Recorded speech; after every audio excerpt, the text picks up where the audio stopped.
Welcome to Steve Harmison's Super Over, where we look back at all the action, this time from day 3 at Lord's, where Jimmy Anderson bowed out. He picked up a wicket. It wasn't the fifer. It wasn't the final wicket. He will spend the rest of his life. He won't be looking back at the 704 test wickets that he took. He will be looking back at the drop catch. Can you imagine it? I mean, it was all set up.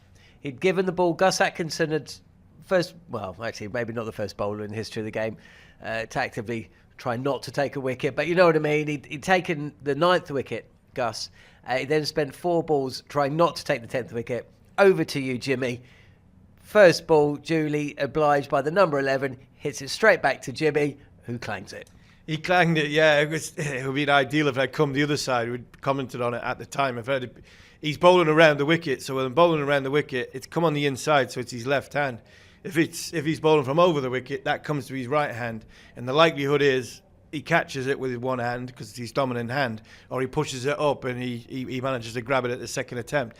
Any bowler will tell you that's the hardest catch in the world for anybody to take, is the one coming back at you, because 1, you're not expecting it. 2, sometimes it flies back, sometimes it just loops back, and this one does a loop back in slow motion. In Jimmy's eyes, he's probably caught it 4 times. He's like grabbing it to go thingy. So look, it's been a great day for English cricket, because they've celebrated the greatest. He is the greatest that's ever played the game. His numbers is telling you that. Second behind Sachin Tendulkar in all-time test appearances. 188 test matches is a ridiculous feat from a man who 21 years ago sat 2 or 3 places away from me in the dressing room on his first test match with a great big streak in his hair. He didn't say a word. We knew there was something special there when Nasser Hussain gave him his cap alongside Anthony McGrath. Did we expect what he's achieved? No, nowhere near. And that's not putting anything against him at the time. I don't think anybody would have seen a seam bowler at that time taking over 700 wickets. So it is a celebration today on what has been a really, really poor test match for test cricket. Yep, and if you want to hear a little bit more about that, there will be another video being put up on the talkSPORT Cricket YouTube channel. Let's talk about Gus Atkinson, though, because player of the match. I mean, must be the first time in the history of the game that a player has made his debut at, well, any ground maybe, but certainly at Lord's. And not only is it on the honours board once, he's on it twice. No, he's on it 3 times. Player of the match, magnum of champagne. And, I mean, if it gets any better from here on in, maybe he'll get 1,000 test wickets. Yeah, unfortunately for Gus, now there's only one way, and that's it's not down, because I'm sure he's going to have plateau. He's going to have ridiculous highs in future test matches, Ashes series, because he's going to be a part of England versus Australia. It was a brilliant debut. I think there was some apprehension of playing him. I think there was I would imagine a huge conversation between Stokes, McCullum, Key and Luke Wright, the selection panel, of playing him because of the amount of first-class cricket he's played, back-to-back games, putting overs under his belt together, not bowl with a new ball first up in a first-class match for Surrey. All these come into the melting pot. Then you throw in the crowd, the emotion, making your test debut, playing at Lord's. There have been a massive conversation around Gus Atkinson playing. But because he went to India, he had to be next cab off the rank, and he had to play the way, the noise, the message that tapping Jimmy Anderson on the shoulder, we're going to inject some pace in it.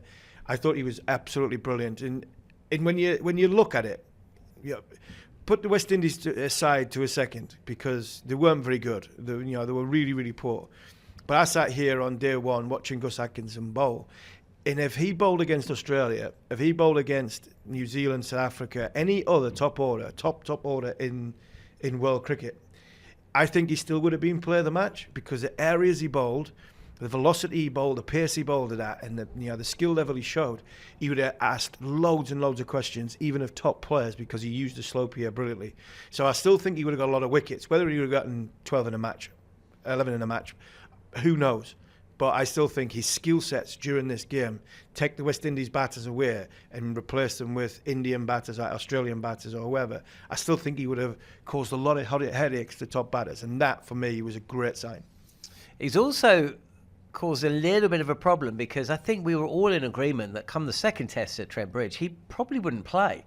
that Matthew Potts and Dylan Pennington will come in, but you can't drop a bloke who's just got onto the Lord's Honours Board 3 times in one match. No, and that's the challenge for managing bowlers, especially our bowlers at the minute, because every time we seem to get one, we give them their debut, they get 5 for, and we don't see them again. So, we've had many fast bowlers who have gone into the wilderness off the back of a good debut or a couple of test matches because of injuries. So there needs to be a little bit of protection. Looking at him, he's bowling a 2 and a bit day game. I would have said before this test match he would play in the first one, play in the third one. I would play him in the second one now and just let him go. Just freewheel him, keep him going. And there probably is an argument to leave, obviously Anderson's gone, and to leave Chris Woakes out and play Potts, Pennington and Atkinson, because they're the future. They're what we want to see. We want to see what, from a pace point of view, what they can do as a group without what you would say a holding bowler or a leader of the attack and with the experience, and that would be Woakes. Woakes is there because he gives you a little bit of backup from a batting point of view at number 8. I wouldn't be worried about that now. I would just say, right, Pennington, Potts and Atkinson, throw them in the next test match. If one of them has to bat 8, so be it, and see where we get to of that. And if we're gonna do experiments like that, we'll still win test matches against this, an average West Indies side. And then you've also got Chris Woakes to come back in the third test match if required and need be. Mark Wood's got to fit in. For me, he's got to start playing red ball cricket more, and he's got to fit in somewhere. So I think there's some exciting times, but I would go straight back in, freewheel him, leave him out for Edgbaston if need be, to give him a rest, because he's not backed 48 games up. Our great friend Gareth Batty has told us many times about his development and the way Gus has gone. He doesn't back the 48 games up, so we still have to keep an eye on that. But while he's on the cusp of this wave, let him go. What can, if anything, the West Indies do for that second test match? Strengthen the batting, or rather lengthen the batting?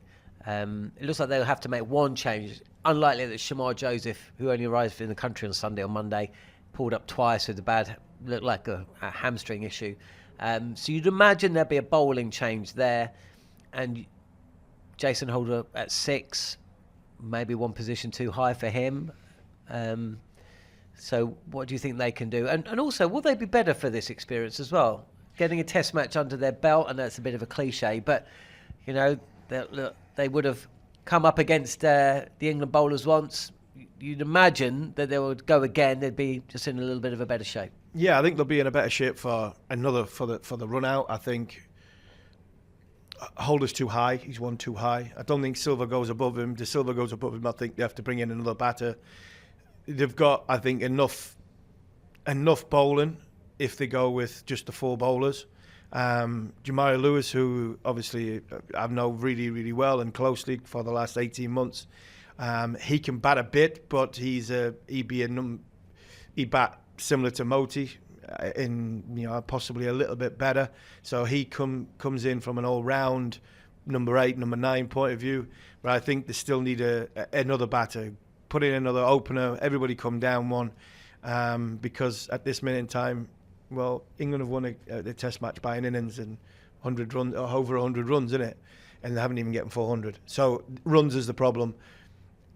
Naivety, big thing. I said I'm not going to have a go at these guys because it's not their fault. It's the state of the way West Indies cricket is at this moment in time. But there's a lot of naivety, a lot of players playing shots which you don't play at Lords. A lot of players playing shots in English conditions you don't play early on against the new ball. So I think they are better for the run out in the next game. But I think that from a technical point of view, I would imagine Jimmy Adams, who's in there now, will be talking to them about batting in English conditions, because some of the shot selections and decision making they made, whatever the ability you think they are at this moment in time from their own abilities of playing Test match cricket. But left-handers going down the slope, trying to hit the ball straight down the ground. De Silva, you've seen against Anderson, trying to hit against the slope. These are things in English cricket that should be, I talked about before you come into the Test match, understanding what it takes to bat in England. And I think there was a lot of naivety in the performance of the batting unit of the West Indies, and that is something that should get better with practice, with being more acclimatised, and then you go back to a sort of flat ground at Trent Bridge in what is maybe 10 days' time. Brilliant stuff, Harmy. For more cricket content, head over to the talkSPORT Cricket YouTube channel and download Following On, or subscribe even to the Following On podcast wherever you get your podcast from. On AM, on DAB, via the talkSPORT app and on your smart speaker. talkSPORT.